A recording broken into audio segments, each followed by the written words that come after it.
Hey plant peeps, welcome back to Pilar Orchids. I'm Travis and thanks for checking in.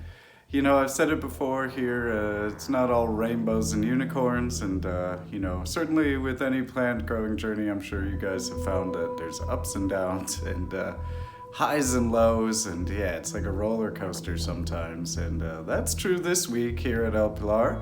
So we wanted to just show you guys really quick a couple mistakes and maybe some bad things that are going on in the garden, and then end on a really high note, a really good milestone that we've reached here at El Pilar, and share that with you guys. So let's get right into it. Yeah, we'll start with the bad, or the not so good. Some plants look really good from far away.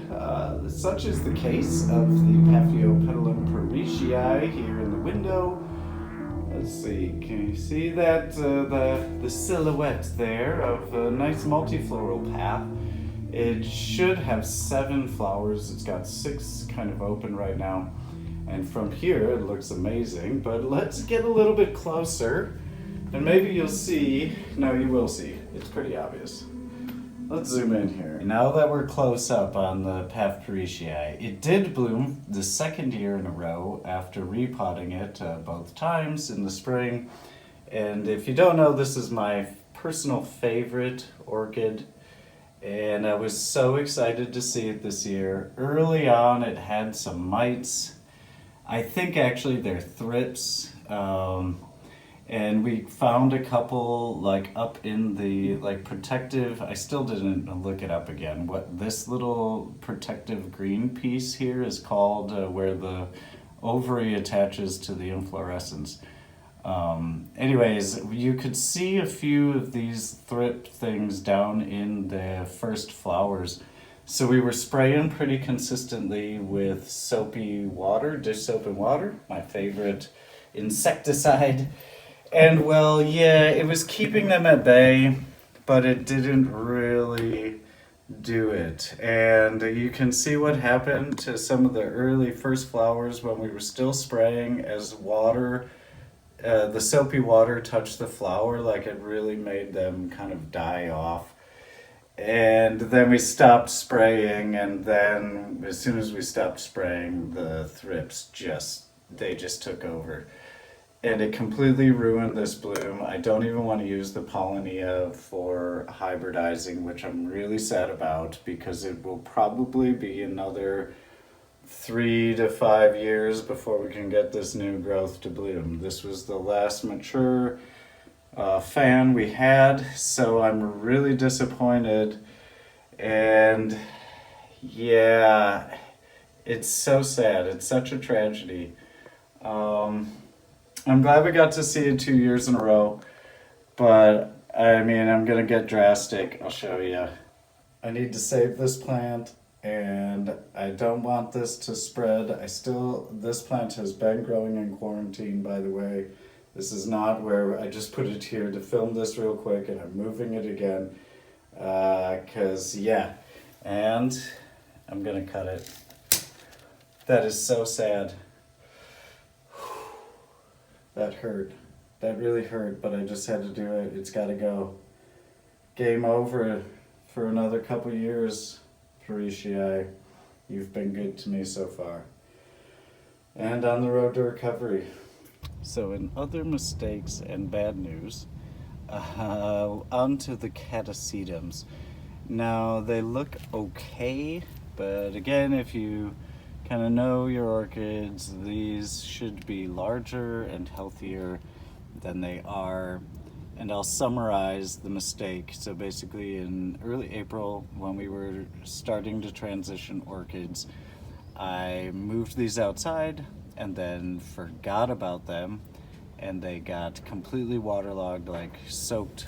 I had them all in kind of pots and they got soaked up to the rim, completely overflowing with water. And they were stuck that way for about 36 hours because, again, I forgot about them out here. And it was near freezing. So it was probably like 38 to 42 degrees. And basically that is horrible because they were at a point where the roots were just starting to grow. The roots were only like maybe that long, the longest ones, and that's when these plants should not have any water. And that was way too cold, I think, as a shock. They had been grown indoors all winter. So I really did the deed on these guys, and a few of these bigger ones recovered fairly okay, although we'll see what next year brings. We definitely got a lot more loss of pseudobulbs, as you can see there. Never had so many pseudobulbs rot off. A couple of them took longer to recover, and we did lose our newest one. This is a Pilar that we just got in the fall of last year. So that's a goner, and actually we bought it in winter. And that's a goner, and then we lost another one of our black pearls up here. That one's toast as well, and I just haven't had the heart to really get rid of them. But I need this clay pot, so I'm gonna get rid of it. So that was a huge mistake, and generally speaking, this year, what I think I've learned is not to take them out so early. Wait a little bit longer till the outdoor temperatures are, more stable. Some of the ones that we transitioned out early are starting to show some good positive signs. So this is a Brasidium Summer's Dream, spiking now, even on this runty little dehydrated accordion growth. It's still spiking, so that's great to see.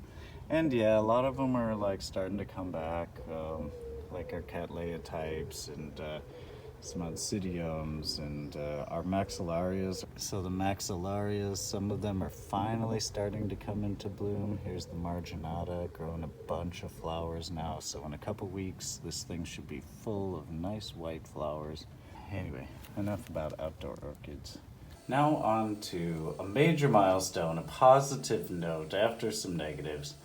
Positive note, we have gotten our first seedling hybrids back from the lab.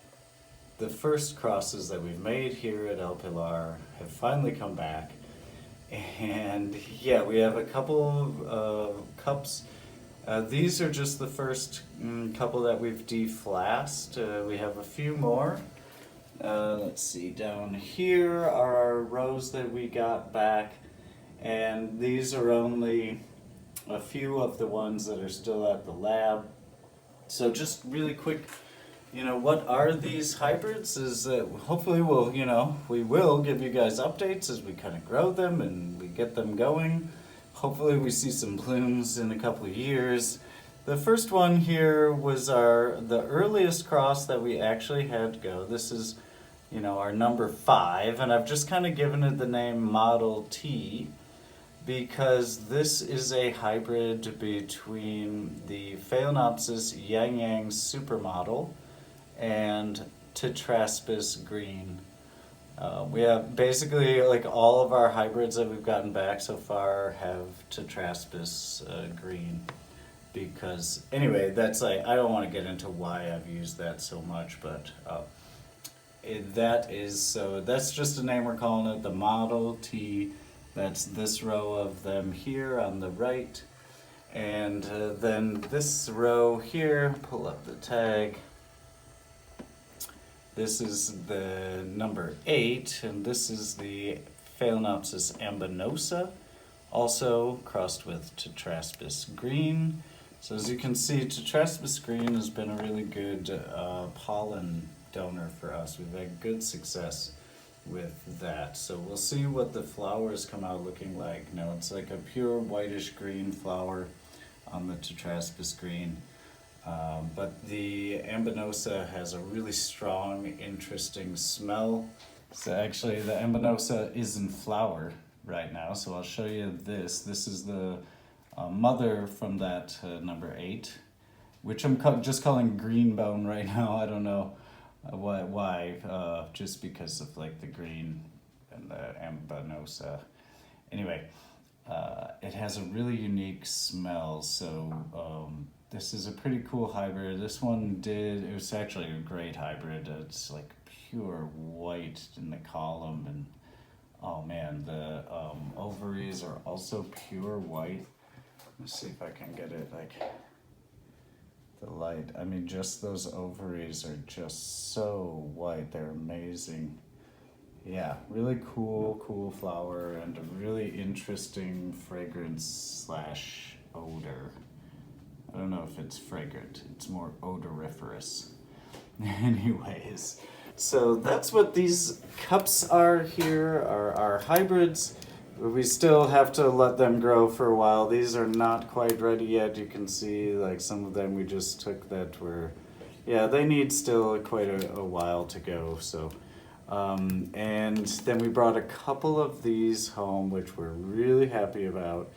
Because, you know, at the beginning of the video here, we showed the Paphiopedilum parishii, and this is a cross of parishii and the Limianum, Paphiopedilum limianum, which, you know, actually, we can show it. Oh, here's the last flower that just fell. This one just fell off like yesterday, but it still is in bloom. Can we turn it around? Limianum has been in bloom for like a year, and yes, I'm growing it horribly. I'm just growing it, you know, oddly with the sun, so the spike is all growing all around, all wonky. But yep, in bloom again. Show it more face on with better lighting, and focus on it. There you go. I'll leave that down. I'll put it back in a second. I have no idea what this will produce as far as the blooming habit, because, you know, the parishii is a multifloral where all of them open up, as you saw, and the limianum is a sequential, so it blooms flower after flower. So I'm really curious to see what these may turn out to be. There probably will be some variability within the hybrid, but I'm just amazed by how fast. We just sent these off to Flask in November. So these have been super vigorous growers, very fast, considering that the plants are actually considered kind of long and slow growers from seed, but these have rebounded really quickly, and we have about 10 of these flasks. We brought a couple home with us, and there's about 10 more still at the lab. So I'm really excited about this cross. I think the plants have shown a lot of promise, and the parents are both amazing. So that's the deal on the hybrids. Really happy here at El Pilar. It's quite a milestone to bring home our first hybrids. For me, you know, it's been kind of a lifelong plant growing goal to always make my own hybrid. Now the goal is to flower them. So thanks for checking in, guys, and sharing our ups and downs. You know, don't get discouraged when your plants don't look amazing or things don't go well. Anyway, stick together, stay focused. Hope you guys are having a good one, and we will see you back here at El Pilar soon.